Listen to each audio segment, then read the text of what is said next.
नमस्कार, मैं डॉक्टर अजीत भारती आज फिर आपके लिए हिंदी विषय के अंतर्गत डायरी की विशेषताएं लेकर आए हैं। तो यहाँ पर हम आपके लिए बहुत ही सरल और सिंपल यानी बहुत ही सरल भाषा शैली में डायरी की विशेषताएं लेकर आए जो आपके लिए परीक्षा की दृष्टि से या आपकी जानकारी की दृष्टि से बहुत ही महत्वपूर्ण साबित होंगे।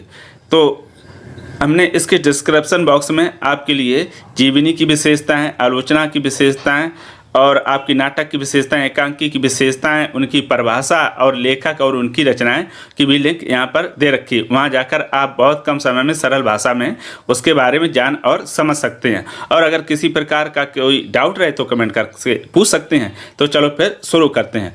पहला बिंदु, तो पहला बिंदु आपके सामने इस प्रकार से रहा। ये रहा बिंदु नंबर 1। डायरी में लेखक प्रतिदिन की घटनाओं को क्रम और तिथि के साथ लिखता है। देखो ये डायरी की सबसे बड़ी विशेषता है कि डायरी में लेखक प्रतिदिन की घटनाओं को क्रम यानी सीरियल से लिखता है और तिथि के साथ लिखता है। वहीं आत्मकथा में क्या होता है कि घटनाओं को क्रम से तो लिखता है लेकिन उसमें तिथि का कोई महत्व नहीं होता। परंतु डायरी में क्या, यही आत्मकथा और डायरी में अंतर रहता है कि यहाँ पर क्रम के साथ तिथि यानी दिनांक भी लिखता है। अब आपके मन में आएगा क्या डेली की घटनाओं को लिखता है? डेली की घटनाओं का कहने का मतलब ये है जो महत्वपूर्ण घटनाएं लगती हैं उसको क्रम से तिथि के साथ लिखता जाता है। और कुछ ऐसे होते जो डेली भी लिखते, कुछ ऐसे होते 2-2-3 दिन बाद लिखते, कुछ ऐसे होते 1-1 हफ्ते के बाद लिखते, कुछ ऐसे होते हैं महीनों के बाद लिखते हैं। तो इस तरह से जो लिखते हैं वो कहलाती है डायरी।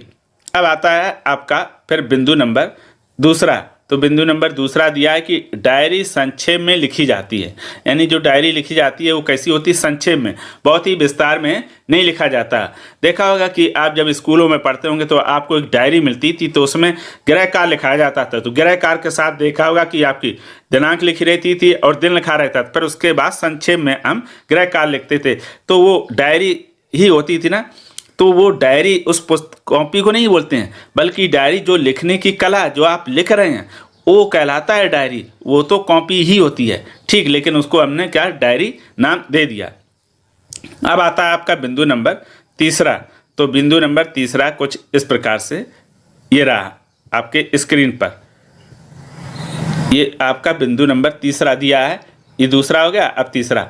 डायरी में लेखक प्रभावकारी घटनाओं का चित्रण करता है। यानी जब डायरी में किसको लिखता है? ऐसी घटनाएं जो कैसी होती है? प्रभावकारी होती है, अर्थात जो दूसरा पढ़े तो उससे प्रभावित हो। ऐसे नहीं कि कोई भी घटना कभी भी लिख दो, ठीक है। फिर आता है आपका बिंदु नंबर 4। तो 4 ये आपका स्क्रीन पे रहा। हमें बार बार ऊपर नीचे करना पड़ता है। डायरी में घटनाओं को प्रतिदिन कलात्मक ढंग से लिखा जाता है। यानी जो डायरी रहती है उसमें प्रतिदिन की जो घटनाएं रहती है उन्हें कलात्मक ढंग से लिखा जाता है। कलात्मक का अर्थ है इस तरह से लिखो कि पढ़ने वाला क्या उसमें रुचि आए, उसे लगे कि क्या वाह क्या लिखा है ना। अब प्रतिदिन का अर्थ समझ गए ना, यानी वो डेली भी लिख सकता है, एक दिन छोड़ के भी लिख सकता है, एक दिन हफ्ते छोड़ के भी लिख सकता है। फिर आता है बिंदु नंबर 5। डायरी को दैनंदिनी भी कहते हैं। वैसे सामान्य तौर पर दैनंदिनी जो डायरी हमें स्कूलों में प्रदान की जाती है उसे भी हम डायरी कहते हैं। फिर आता है 6वां। डायरी प्रेरणा देने वाली होती है। यानी जो डायरियाँ होती हैं, जो महान व्यक्ति होते हैं, प्रमुख व्यक्ति होते हैं, उनकी डायरियाँ अगर पढ़ते हैं तो हमें क्या उनसे प्रेरणा मिलती है। जैसे मान लो महात्मा गांधी की डायरी पढ़ लो, आप उनसे संबंधित अब्दुल कलाम की डायरी पढ़ लो, तो इनसे क्या होगा? कुछ ना कुछ आपको प्रेरणा अवश्य मिलेगी। बिंदु नंबर आता है आपका 7। तो 7 ये रहा आपका बिंदु दिया कि डायरी लंबे समय तक याद रखने के लिए लिखी जाती।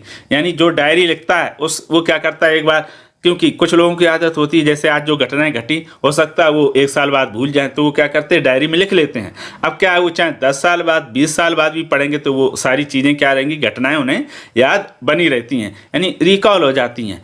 देखो वैसे उन्हें याद नहीं कि जैसे ही पढ़ेंगे तो उन्हें समझ में आ जाएगा कि ये किस समय की बात है। फिर 8वां। डायरी में लेखक अपने अनुभवों और भावों को लिखकर प्रकट करता है। यानी डायरी के माध्यम से, जैसे बहुत सारे ऐसे लोग होते हैं जो बोल किसी के सामने कहना नहीं चाहते हैं, बोलना नहीं चाहते, तो क्या करते हैं, लिख कर अपनी भावनाओं को प्रकट कर देते हैं। यानी अनुभव और भावों को, यानी उन्होंने जीवन में जो अनुभव ग्रहण किया, प्राप्त किया, और उनके भाव किस प्रकार से विचार, उनको क्या करता है, कहकर ना लिख कर प्रकट कर देता है। तो वो डायरी में ही ऐसा करते हैं। फिर आता है आपका बिंदु नंबर 9। तो दिया डायरी गद्य साहित्य की एक विधा है, यानी जो डायरी है वो क्या है, गद्य साहित्य की विधा। कहने का मतलब ये कि डायरी एक गद्य विधा है। बिंदु नंबर आता है आपका अब 10वां। तो 10वां ये आपके सामने स्क्रीन पर रहा। तो 10वें में क्या दिया है, डायरी लेखन में लेखक आत्म साक्षात्कार करता है।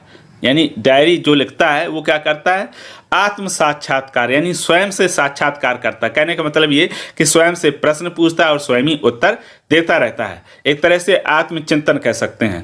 फिर आता है बिंदु नंबर 11, डायरी को निजी संपत्ति माना जाता है। यानी डायरी को क्या कहते हैं, निजी संपत्ति, क्योंकि इसमें वो ऐसी बहुत सारी गुप्त बात या सीक्रेट चीज़ें लिखता है जो क्या होता है किसी दूसरे को वो डायरी अपनी देकर अपने बारे में उसे बताना नहीं चाहता है। तो बहुत ही निजी संपत्ति होती है, इसीलिए डायरी लेखन जो भी लिखते हैं वो बहुत ही छुपा कर रखते हैं। अब आता है बिंदु नंबर आपका 12। तो 12 में दिया है कि डायरी वास्तव में सच्चे मित्र की तरह होती है। यानी जो आपकी डायरी रहती है वो कैसी होती है, सच्चे मित्र की तरह, क्योंकि आप अपनी जो अंदर की बातें हैं बहुत सारी ऐसी होती हैं, या तो अपने सच्चे मित्र को बताओगे या फिर अपनी डायरी में उसका उल्लेख करके यानी लिख दोगे, तो वो तुम्हारे सच्चे मित्र की तरह होती है। क्योंकि मित्र भी बहुत हमारा घनिष्ठ होता है, तो डायरी भी हम बहुत ही अपने साथी में रखते हैं। जो डायरी देखो लिखता है उनकी बात हो रही। पर आता है बिंदु नंबर 13। तो 13 में दिया हुआ है कि डायरी भविष्य की आत्मकथा होती है। यानी डायरी के माध्यम से आप अपने भविष्य की आत्मकथा भी लिख सकते हैं। बिंदु नंबर आता है 14। तो 14 देखो आपका ये दिया हुआ है, हम इसको थोड़ा और ऊपर कर लेते हैं, ठीक है। ये 14 में दिया कि डायरी में दिन, तिथि और समय को अवश्य लिखा जाता है। हालांकि ये मैं पहले बता चुका हूँ, लेकिन फिर भी वहाँ क्रम और तिथि दिया कि डायरी जब लिखते हैं तो उसमें दिन मेंशन करना पड़ता है, यानी लिखना पड़ता है। तिथि यानी दिनांक को भी लिखना होता है और समय को अवश्य लिखा जाता है ना। फिर आता है बिंदु नंबर 15, डायरी लेखन की भाषा और शैली स्पष्ट होती है। यानी डायरी जो लिखता है वो भाषा शैली कैसी होनी चाहिए, एक तो सरल होनी चाहिए और स्पष्ट होनी चाहिए। ऐसी नहीं हो कि पढ़ने वाले को समझ में ही ना आए, वो कंफ्यूज होता रहे। फिर आता है बिंदु नंबर आपका 16। तो 16 में दिया है कि डायरी में लेखक ईमानदारी से सच्चाई को चित्रित करता है। यानी डायरी जब कोई लेखक लिखता है तो उसमें ईमानदारी और सच्चाई दोनों को ही क्या करता है, प्रकट करता है। ध्यान रखना, अगर डायरी में आप ईमानदारी से सच्चाई से नहीं लिखेंगे तो वो फिर किसी काम की नहीं है। फिर आता है आपका बिंदु नंबर 17।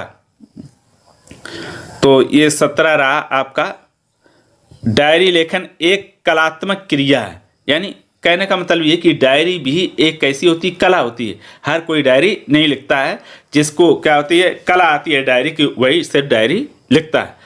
फिर बिंदु नंबर आपका आता है 18 और ये बिंदु नंबर आपका अंतिम है।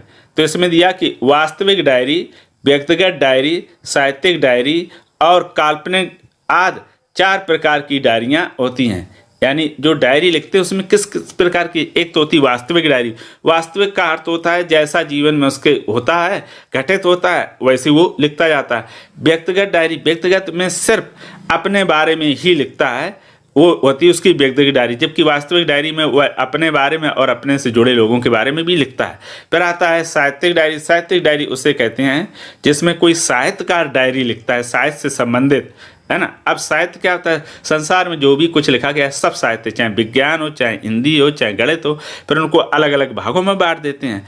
काल्पनिक साहित्य डायरी, तो काल्पनिक डायरी वो कहलाती है जिसमें कल्पना की थोड़ी क्या होती है, बहुलता होती है, काल्पनिक बातों को भी शामिल कर लिया जाता है। तो इस प्रकार से डायरी कितने 4 प्रकार की होती हैं। तो हम आपके सामने डायरी की विशेषताएं, जो प्रमुख विशेषताएं कह सकते हैं, और कुल 18 हम यहाँ पर आपके सामने क्या विशेषताएं लेकर आए थे। तो ये बहुत ही हमारा प्रयास यही रहता है कि सरल से सरल और कम शब्दों में आपको हम समझा सकें। और अगर आप समझ जाते हैं तो हमारा प्रयास कैसा हो जाता है, सार्थक हो जाता है। तो फिर आज के लिए इतना ही। अगर किसी प्रकार के कोई डाउट हो तो कमेंट करके अवश्य बताइएगा। तो फिर आज के लिए इतना ही। अब हम फिर मिलेंगे किसी नए विषय के साथ, तब तक के लिए धन्यवाद।